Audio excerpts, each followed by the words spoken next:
வணக்கம் and welcome. நாம இன்னைக்கு இந்த வீடியோவில் என்ன பார்க்க போறோம் அப்படின்னா, சிஎஸ்எஸ்ல ஒரு வட்டத்தை எப்படி கிரியேட் பண்ணலாம், ஒரு சர்க்கிளை எப்படி உருவாக்கலாங்கிறத நாம இன்னைக்கு இந்த வீடியோவில் பார்க்க போறோம். நோட் பேட் ஓப்பன் பண்ணிங்க, உங்க விண்டோஸ்ல HTML அப்படின்னு சொல்லி டைப் பண்ணிங்க, கீழே வந்து HTML வந்து க்ளோஸ் பண்ணிக்கங்க. ஏதாவது ஒரு டேக் எடுத்துங்க. நான் வந்து H1 டேக் எடுத்துக்கிறேன். நான் இங்கே வந்து H1 டேக்கை வந்து க்ளோஸ் பண்ணிடலாம். மேலே வந்து சிஎஸ்எஸ் எழுதுறோம். நான் இன்டர்னலாக HTML-க்குள்ளே தான் நான் CSS எழுதுகிறேன். அதனால் வந்து ஸ்டைல் அப்படிங்கிற டேக்கை நான் பயன்படுத்தணும். Enter STYLE style. இதுக்குள்ளே நான் வந்து H1 டேக்கை எடுத்து open curly brace and close curly brace கொடுத்துட்டு உள்ளே வந்து நம்ம வந்து பார்டரோட ஸ்டைல் STYLE ஸ்டைல் வந்து சாலிட் SOLID சாலிட். அப்புறம் நெக்ஸ்ட்டு பார்டர் ரேடியஸ் 50% கொடுத்துருங்க. Height HEIGHT height 100 pixel. Width 100 pixel. Refresh பண்ணுவோம். ரெஃப்ரெஷ் பண்ணால் பாருங்கள் வட்டம் வந்துருச்சு. ஸோ இப்படி தான் நம்ம சிஎஸ்எஸ்ல ஒரு வட்டத்தை கிரியேட் பண்ணணும். இங்கே ரவுண்ட் ஷேப் வந்துருச்சு. பட் இருந்தாலும் இது எனக்கு இது ரவுண்ட் மாதிரி தெரியல, ஏதோ ஒரு முட்டையை திருப்பி போட்ட மாதிரி இருக்குது. ஸோ நான் என்ன பண்ணுறேன் அப்படின்னா வந்து ஹைட்டை மட்டும் கொஞ்சம் இன்க்ரீஸ் பண்ணிக்கிறேன். 120 கொடுத்து சேவ் பண்ணிக்கிறேன். இப்போ நான் இதை வந்து ரெஃப்ரெஷ் பண்ணுறேன். ஸோ ரெஃப்ரெஷ் பண்ண பாருங்கள், இப்போ வந்து ரவுண்ட் மாதிரி எனக்கு தெரியுது. இது உங்களுக்கு ஒரு ரவுண்ட் மாதிரி தான் தெரியும் நான் நினைக்கிறேன். ஸோ உங்களுக்கு வந்து 100 கொடுத்து பாருங்கள். அது உங்களுக்கு சாட்டிஸ்ஃபைடு ஆகலை அப்படின்னா அந்த ஹைட்டை வந்து கொஞ்சம் இன்க்ரீஸ் பண்ணிங்கன்னா உங்களுக்கு ஒரு முழுமையான வட்டம் வந்து கிடச்சிரும். நம்ம நெக்ஸ்ட்டு நம்ம என்ன பார்க்குறோன்னா வந்து ஸ்கொயர் எப்படி போடலாம் அப்படிங்கிறத வந்து பார்க்கலாம். அதுக்கு ஒரு டேக் நம்மளுக்கு தேவைப்படுது. ஸோ ஏதோ ஒரு டேக் எடுத்துங்க. நான் என்ன பண்ணுறேன்னா வந்து H2 அப்படின்னு ஒரு டேக் எடுத்துக்கிறேன். ஸோ இங்கே வந்து H2 டேக்கை வந்து நான் க்ளோஸ் பண்ணிக்கிறேன். ஸோ நம்ம ஏதாவது ஒரு டேக் இருந்ததுனா தான் நம்ம அதை ஸ்டைலில் அப்ளை பண்ண முடியும். ஸோ அதுக்காக வந்து ஒரு டேக் நம்ம எழுதுகிறோம். ஸோ இப்போ ஸ்டைல்களை வந்து என்ன பண்ணோம், நம்ம H2 டேக் தான் எடுத்துருக்கிறோம் இல்லையா. ஸோ அதனால் வந்து H2 அப்படின்னு சொல்லி கொடுத்துக்கலாம். ஒரு open curly brace and close curly brace கொடுத்துட்டு இதுக்குள்ளே தான் நம்ம வந்து ஸ்டைல் அப்ளை பண்ண போகிறோம். நம்ம என்ன சொல்கிறோம் அப்படின்னா வந்து பார்டர்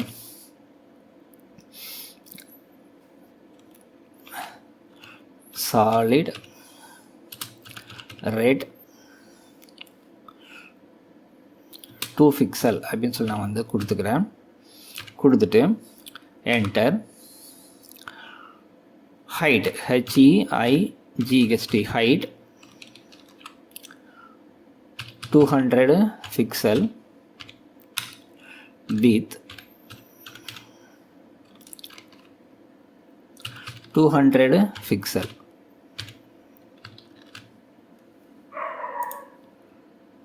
இங்கே நம்மளுக்கு ஒரு ஸ்கொயர் வந்திருக்குது. நண்பா, நீங்கள் இன்னும் நம்ம வீடியோவை சப்ஸ்கிரைப் பண்ணாமல் பார்த்துட்டு இருக்கிறீங்களா? அப்போ நீங்கள் மறக்காமல் சப்ஸ்கிரைப் பண்ணுங்கள். நீங்கள் பண்ணுற இந்த சப்ஸ்கிரிப்ஷன் தான் எங்களுக்கு அடுத்தடுத்த வீடியோ போகிறதுக்கு ஒரு உதவியாக இருக்கும். நம்ம என்ன பண்ணலாம் அப்படின்னா வந்து இந்த ஸ்கொயரை வந்து இன்னும் கொஞ்சம் சைஸ் குறைச்சிக்கலாம். 100 மட்டும் நம்ம வந்து கொடுத்துக்கலாம்.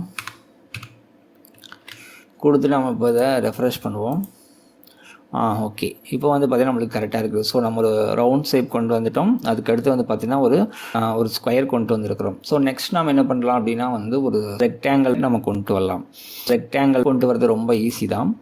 நீங்கள் வந்து இன்னொரு டேக் எடுத்துக்கங்க. ஸோ நான் என்ன பண்ணேன், H3 அப்படின்னு ஒரு டேக் எடுத்துக்கலாம். எடுத்துகிட்டு இங்கே ஸ்டைலில் H3 எடுத்துக்குவோம். ஒரு open curly brace and close curly brace கொடுத்துக்குவோம். இதுக்குள்ளே பார்டர் சாலிட் ரெட். நம்ம கலர் மட்டும் மாற்றி கொடுத்துக்கலாம். க்ரீன் ஒரு 2 பிக்சல். ஃபஸ்ட்டு நாம் ஹைட் கொடுக்கலாம். Height 100 pixel. Width 200 pixel.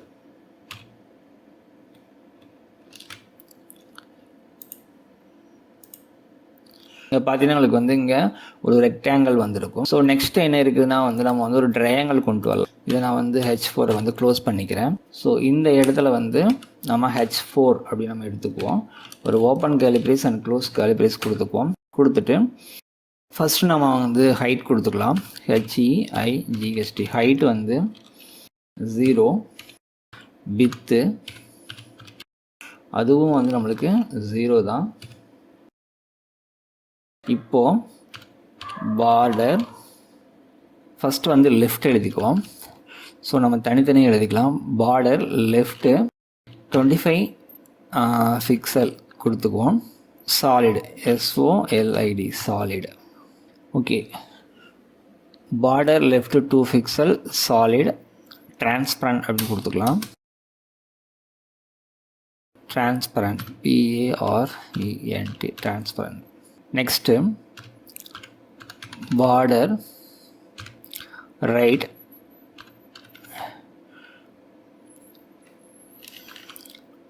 25 pixel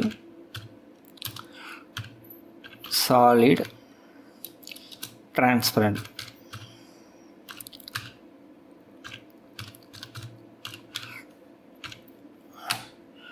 next border bottom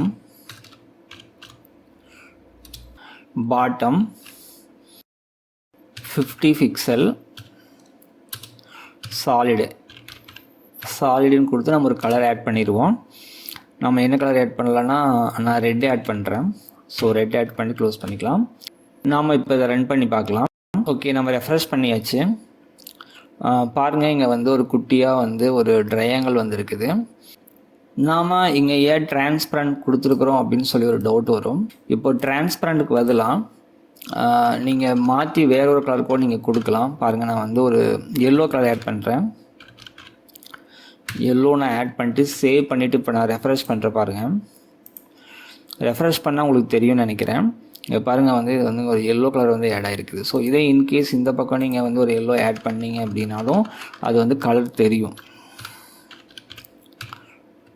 so colour தெரியக்கூடாது அப்படிங்கிறதுக்காகத்தான் நம்ம என்ன பண்ணியிருக்கிறோம் அப்படின்னா வந்து டிரான்ஸ்பரண்ட் அப்படின்னு சொல்லி நம்ம வந்து கொடுக்குறோம். இப்படி கொடுத்தா நம்மளுக்கு வந்து ஒரு ட்ரையாங்கிள் வந்து கிடைக்கும். ஓகே, நம்ம ஒரு நெக்ஸ்ட் டேக் எழுதிக்கலாம். அது வந்து H5ன்னு வச்சுக்குவோம்.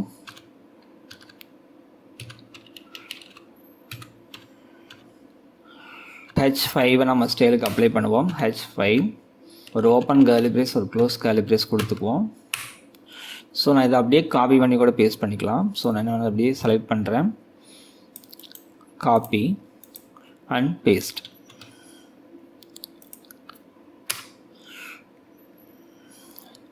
இப்போது நம்மளுக்கு இந்த பாட்டம் இருக்குது இல்லையா, இது அப்படியே வந்து நான் வந்து என்ன பண்ணால் டாப் அப்படின்னு சொல்லி மாற்றுறேன். அப்படின்னு நான் மாற்றினேன் அப்படின்னா ஸோ கீழே பாருங்கள், இந்த ட்ரையாங்கிள் வந்து அப்படியே கீழ் நோக்கி இருக்கிற மாதிரி நம்மளுக்கு மாறி இருக்கும்.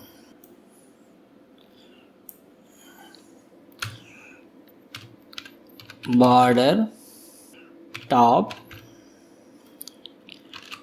25 பிக்சல் சாலிட் டிரான்ஸ்பரண்ட்.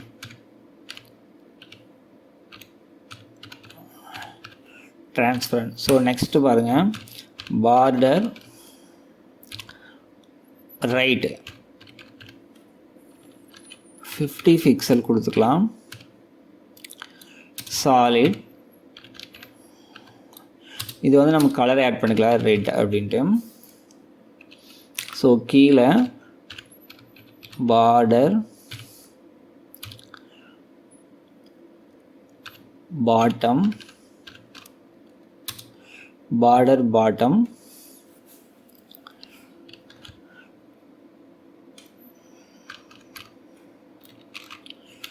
25 பிக்சல்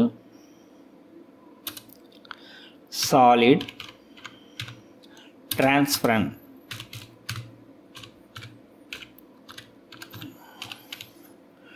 அப்படின்னு நம்ம கொடுத்தோம் அப்படின்னா ஸோ நம்ம ரெஃப்ரெஷ் பண்ணுவோம்.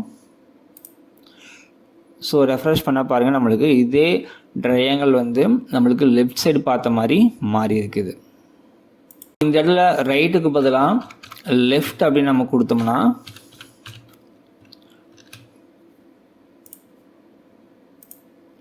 பார்த்தீங்கன்னா நம்மளுக்கு இந்த லெஃப்ட் சைடு வந்து இது வந்து லெஃப்ட் சைடு கொடுத்தோன்னே ரைட் சைடு பார்த்த மாதிரி மாறிடுச்சு.